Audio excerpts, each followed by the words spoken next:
There is a sentence I hear people say all the time, sometimes out loud, sometimes only inside their own heads. I just need to be more disciplined.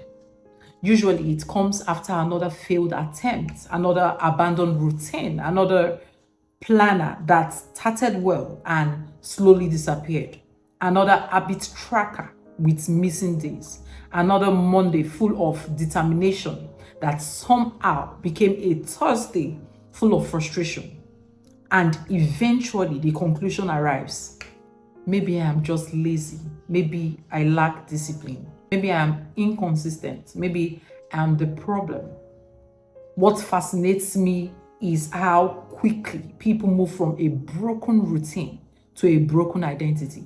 A routine collapses and somehow the person becomes the diagnosis. The habit fails, the person becomes the failure. The system stops working. The person assumes they are what is wrong. But what if the conclusion is incorrect? What if your routine keeps collapsing for reasons that have very little to do with laziness? What if the issue is not who you are? What if the issue is how your life is structured? What if the issue is reading? Because there is something I have noticed about many high-functioning adults, mothers, professionals, founders, caregivers, leaders. They are often carrying far more than their routines were designed to accommodate. Yet they keep judging themselves against systems built for circumstances they don't actually live in. Think about how many routines are created. Wake up at 5, exercise for an hour, journal, read, meditate, work deeply, meal prep, track habits, review goals, maintain consistency. It sounds impressive. And for a few days, it might even work. Then real life arrives. A child gets sick. A project changes. A client needs something urgently. An elderly parent needs support. Travel happens. Deadlines move. Life interrupts. The routine begins sleeping. And instead of examining the structure, people attack themselves. Why can't I stay consistent? Why am I so lazy? Why do I always quit? But maybe the better question is, was this routine ever designed for my actual life? Because a system that ignores reality eventually collapses under reality. Let's talk about something many people never consider. Human beings do not live in straight lines. We live in rhythms. Everything in nature operates through rhythms. Day and night, work and recovery, activity and rest, seasons of growth, seasons of maintenance, seasons of restoration. Even breathing follows rhythm. Inhale, exhale, expansion, release. Yet, many people expect themselves to operate at maximum output every day, regardless of circumstances. The expectation is constant performance, constant productivity, constant consistency, constant execution. And when life finally fluctuates, they interpret those fluctuations as personal failure. But perhaps what they are experiencing is not failure. Perhaps they are experiencing reality. A mother raising children does not live in a perfectly controlled environment. A founder building a business does not live in a perfectly controlled environment. A caregiver supporting others does not live in a perfectly controlled environment. A professional balancing multiple responsibilities does not live in a perfectly controlled environment. Their lives contain interruptions, unexpected demands, changing priorities, emotional pressures, physical fatigue, relational obligations. And all of these things affect rhythm. Yet many people continue trying to follow routines designed as if none of those realities exist. Then they wonder why consistency feels impossible. Here's something I have learned. The problem is often not that people cannot commit. The problem is that they are trying to commit to systems that require ideal conditions. And ideal conditions are rare, especially in adult life. A routine that only works when everything goes perfectly is not a strong routine. It's a fragile routine. And fragile routines eventually break. Let's go deeper. One of the biggest misunderstandings about consistency is the belief that consistency means doing the same thing every day at the same intensity. But real consistency is often much more flexible than that. Think about someone caring for a newborn. Some days are unpredictable. Some nights are interrupted. Some mornings begin already exhausted. If consistency requires perfection, consistency becomes impossible. But if consistency means returning, something changes. Now, missing a day is not failure. It is simply part of the rhythm. Interruptions are not evidence of weakness. They are evidence of life. The goal shifts from never stopping to always returning. That is a completely different mindset. And it is a much healthier one. Because many people are not failing because they miss a day. They are failing because they make missing a day mean something about who they are. One missed workout becomes, I have no discipline. One missed morning routine becomes, I never follow through. One difficult week becomes, I always quit. Notice what happened? An event became an identity. A temporary interruption became a permanent conclusion. And once identity gets involved, the routine becomes heavier than it needs to be.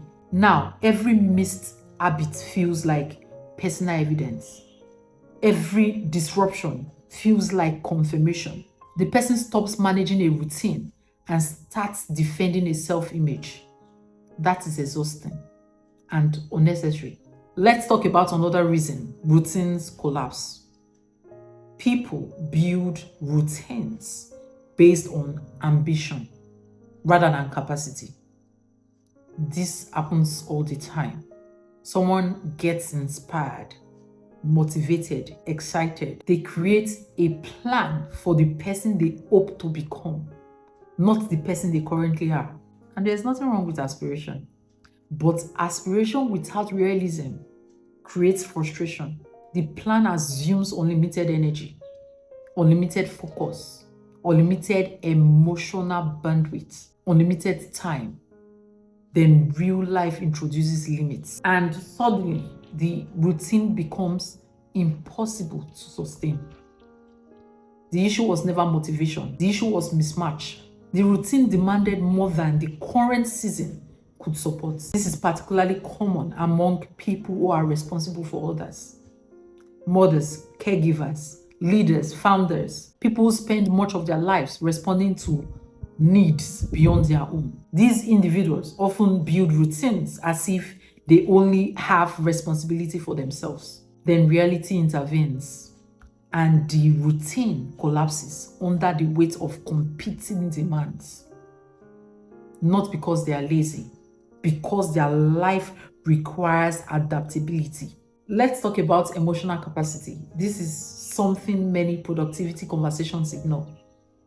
Every responsibility consumes energy, not just physical energy, emotional energy, decision-making energy, attention energy, relational energy, life energy. And when emotional capacity is depleted, even simple habits can begin feeling difficult. Someone might look at a 10-minute walk and think, it is only 10 minutes. But the issue is not the walk. The issue is everything else the person is carrying. The walk is simply arriving after a day already filled with demands. This is why judging yourself solely by behavior can be misleading. Behavior happens within context, and context matters a great deal. Now, let's discuss over responsibility, because many people who call themselves lazy are actually carrying too much. Think about that. Some people are not under functioning. They are overcarrying, managing households, managing schedules, managing work, managing emotions, managing relationships, managing expectations, managing logistics, managing crisis, managing everyone else's needs. Then at the end of the day, they wonder why they struggle to maintain another routine. The question is not always, why can't I do more? Sometimes the question is, why am I carrying so much? Those are very different questions. One produces guilt, the other produces awareness. And awareness is far more useful. Now, let's talk about something uncomfortable. Many people secretly use routines to prove their worth. The routine becomes more than a routine. It becomes evidence. Evidence that they are disciplined. Evidence that they are successful. Evidence that they are in control. Evidence that they are enough. And once routines become tied to self-worth, every disruption feels personal. The missed habit is no longer a missed habit. It becomes a threat to identity. That pressure makes consistency harder, not easier. Because people perform best when habits support life, not when habits become a measure of human value. You are not more worthy because you completed your morning routine. You are not less worthy because you missed it. Those are different conversations, and mixing them creates unnecessary suffering. Now, here's what I believe many people actually need. Not a better routine, a better relationship with rhythm. A rhythm understands seasons. A rhythm understands interruptions. A rhythm understands recovery. A rhythm understands capacity. A rhythm understands that life changes. A rhythm bends without breaking. A rhythm adapts without disappearing. A rhythm allows for humanity, because humanity matters. You are not a machine. You are not software. You are not an efficiency project. You are a human being living a real life, a life that contains complexity, responsibility, relationships, unexpected events, emotions, transitions, and healthy systems must account for that reality. The strongest routines are often surprisingly simple, not because simple is impressive, because simple survives. Complex routines impress people. Simple routines remain. A 5-minute practice repeated consistently often outlasts a 45-minute practice that requires perfect conditions. A small rhythm repeated over time becomes powerful, not because it is dramatic, because it is sustainable. Sustainability matters more than intensity, particularly for people who already carry a lot. And perhaps that is the real conversation. Not how to become more intense, how to become more sustainable. Not how to force yourself harder, how to support yourself better. Not how to perform discipline, how to create rhythms that fit your actual life. Now, if your routine has collapsed recently, I want to offer a different interpretation. Instead of asking, what is wrong with me? Try asking, what is this interruption teaching me about my current season? Maybe your energy has changed. Maybe your responsibilities have changed. Maybe your capacity has changed. Maybe your support has changed. Maybe your life has changed. And if life has changed, your rhythms may. need to change too. This is not failure. This is adaptation. Nature adapts. Healthy systems adapt. Wise people adapt. Adaptation is not weakness. It is intelligence. Before we finish, I want to leave you with one final thought. The people I know who sustain healthy habits for years are not usually the most intense people. They are often the people with the healthiest relationship to returning. They stop, they restart, they adjust, they recover, they adapt, and they return again and again. Because consistency is not perfection. Consistency is return. And perhaps that changes everything. Because if consistency is return, then you are not failing every time life interrupts your routine.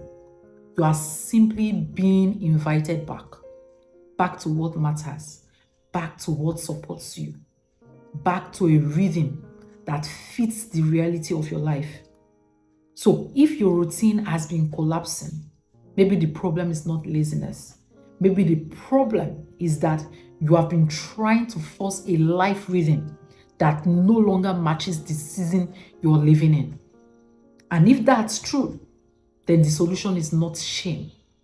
The solution is awareness, not self-criticism, adjustment, not proving yourself, supporting yourself. Because wholeness is not built through perfection. It is built through returning. And every time you return, you are already doing better than you think. See you soon.